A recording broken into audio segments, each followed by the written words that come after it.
Halo pemirsa di rumah, kembali lagi kita dalam Diet Talk dengan tema Eco-Friendly Lifestyle bersama Bapak Riko Alamsyah selaku dari CEO Solar Warrior Indonesia. Nah, kita lanjut ke Solar Warrior. Ya. Pak, misalkan ada sebuah perusahaan, ya, karena tadi kan kita bicara tentang perumahan. Ya. Ya, ini ada pertanyaan. Kalau sebuah perusahaan ingin menggunakan surya panel ini, bagaimana cara mekanismenya? Apalagi kan itu bukan tanah milik pribadi ya, gitu. Apakah bisa juga? Bisa.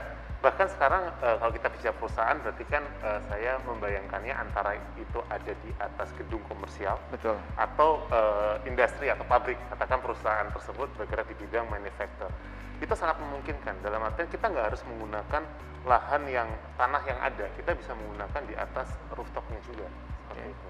Nah, sebenarnya cukup mudah untuk, seperti saya sampaikan, kita sangat mudah untuk ditemukan, bisa di Instagram, di website kita di Solar Warrior Indonesia, semua ada channel di situ. Dan yang menariknya lagi, kalau kita bicara untuk industri dengan kapasitas yang cukup besar, kita bisa menawarkan zero capex. Artinya mereka tidak perlu investment, cukup kita yang melakukan investasi dan mereka akan membayarkan berdasarkan OPEX, sewa bulanan. Wow. Nah, jadi kan cukup menarik. Jadi Iya, menarik sekali ya, sih penawarannya ya. Jadi para pelaku usaha bisa fokus penggunaan investmentnya untuk meningkatkan produksinya atau penjualannya. Tapi tanpa harus, kalau dia mau melakukan efisiensi, cukup kita aja yang akan melakukan investasi. Seperti itu. Oke. Nah, ini ada pertanyaan dari Facebook untuk Solar Warrior. Kalau boleh tahu, project dari Solar Warrior ini sudah ada di mana saja ya? Oke. Kita cukup menyebar di Indonesia. Untuk proyek-proyek yang besar di IPP yang kita jual listriknya ke PLN, itu kita ada di Indonesia Timur paling banyak. Ada di Sumba, Maumere, ND. Kemudian ada juga di daerah mining, otomatis ada di daerah Kalimantan, fokusnya dari Sulawesi.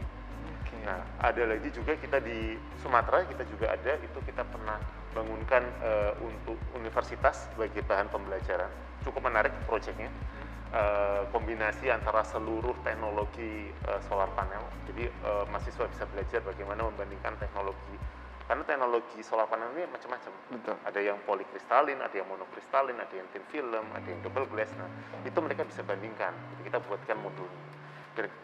Dan lagi yang paling banyak adalah di Pulau Jawa. Oke. Nah, ada pertanyaan berikutnya nih. Apakah kita bisa bekerja sama? Misalkan saya memiliki sebuah lahan, lalu lahan tersebut saya ingin kerjasama dengan Solar Warrior. Itu sangat terbuka sekali sebenarnya. Itu sebenarnya yang sudah kita gunakan juga di proyek kita yang mining, karena kita kan membangunnya di atas lahan perusahaan tersebut. Gitu. Jadi segala sesuatunya semua masih sangat terbuka. Berarti masih banyak peluang ya. Masih banyak peluang. Apalagi kan misalkan kita lihat sekarang pandemi, banyak gedung-gedung kosong, ya. Kita sudah hampir setahun lebih tidak beraktivitas.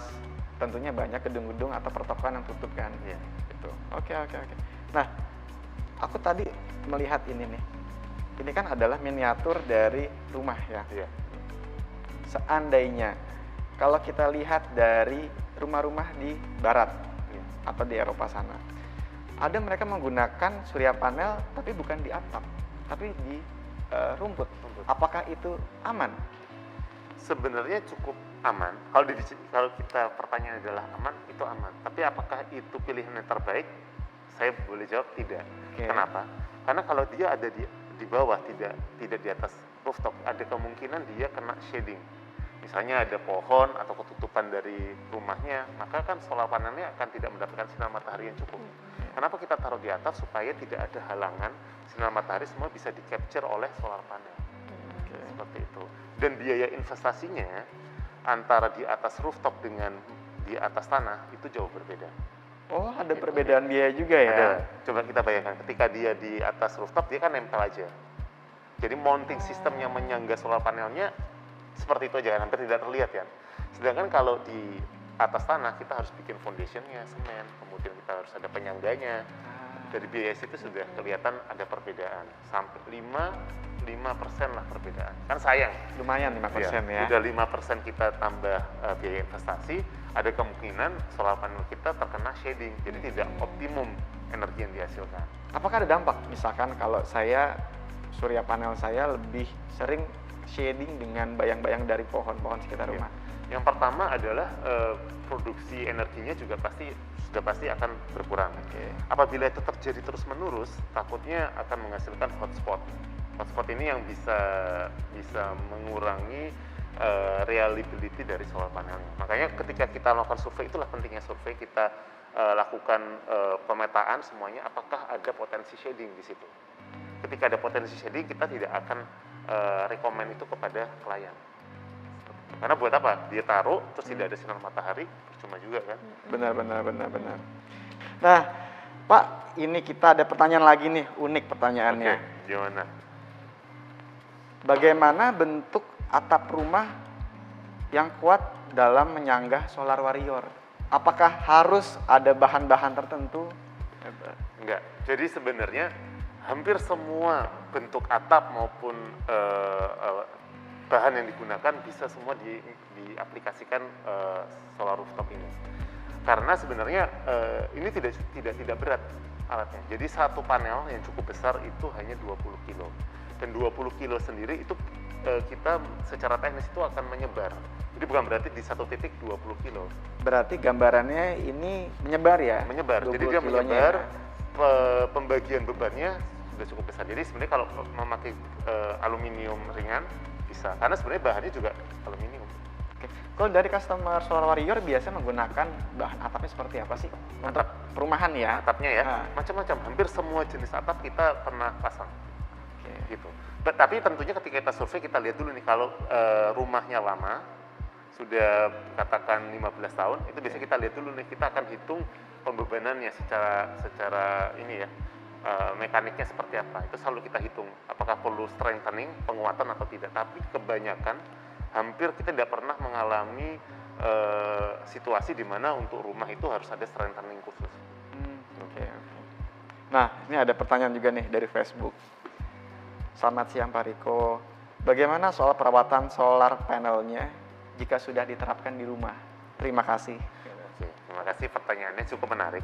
Karena solar panel ini seperti saya sampaikan, solar system itu tidak ada proses thermal, tidak ada proses kinetik, tidak ada proses kimia. Dia murni langsung foto elektronik. Sehingga hampir tidak dibutuhkan maintenance. Jadi selama itu sudah berjalan katakan 3 hari, 5 hari tanpa problem, berarti dia akan sampai masa hidupnya tidak akan pernah ada masalah. Kecuali kabelnya misalnya digigit atau putus, itu tentu harus ada penggantian, hanya penggantian kabel. Kalau yang bisa kita lakukan untuk merawat adalah mungkin solar panelnya setahun sekali, atau kalau memang rajin mau 2 tahun sekali, 2 kali setahun, itu dibersihkan. Normally sebenarnya nggak perlu, karena ketika air hujan, itu semua akan membersihkan, dan kemudian lapisan kacanya itu memang punya lapisan khusus. Nah, jadi pemirsa di rumah nggak perlu khawatir, ternyata gampang banget ya? Gampang banget. Kacanya itu nggak perlu kita lap tiap hari ya? Nggak perlu, karena dia punya lapisan khusus. Ini yang kita lakukan juga, yang ada di contoh proyek kita yang di Sumba, kita setahun sekali. Kita setahun sekali membersihkannya, satu panel hanya setahun sekali, dan produksi kita kan ada kontrak dengan PLN. Kita selalu melebihi ekspektasi. Jadi ketika kita ditarget 100%, tahun kemarin kita 110%. Dan itu sudah terjadi selama 4 tahun terakhir. Nah, seru juga ya bicara tentang solar panel ini, ternyata banyak juga ya keuntungan yang kita dapat ya. Selain dalam merawat bumi juga, menjaga lingkungan, ternyata kita bisa menghemat juga. Gitu. Nah, bagi pemirsa DAI di rumah, kalau ingin tahu nih tentang solar panel dari Solar Warrior, kira-kira harus mengunjungi apa sih? Bisa visit Instagram atau jelas? Iya, bisa. Kita selagi ada banyak channel, bisa di Instagram kita Solar Warrior Indonesia, atau mungkin yang punya account LinkedIn, kita juga ada Solar Warrior Indonesia. Kemudian di YouTube kita Solar Warrior, kemudian website solarwarrior.co.id. Jadi kita sebenarnya ada di mana-mana. Oke, berarti gampang banget ya? Gampang banget. Ya, teman-teman main Facebook ada ya. Mau belajar tentang solar panel dulu, lihat YouTube-nya ada juga ya, gitu. Kalau mau teman-teman milenial di TikTok juga ada. Wah, ada TikTok juga ya? Oke, oke. Namanya apa itu? TikTok Follow Warrior Indonesia. Oke, oke. Nah, kira-kira ada pesan terakhir nggak sih dari Pak Riko sendiri untuk pemirsa Daya TV di rumah? Apa nih?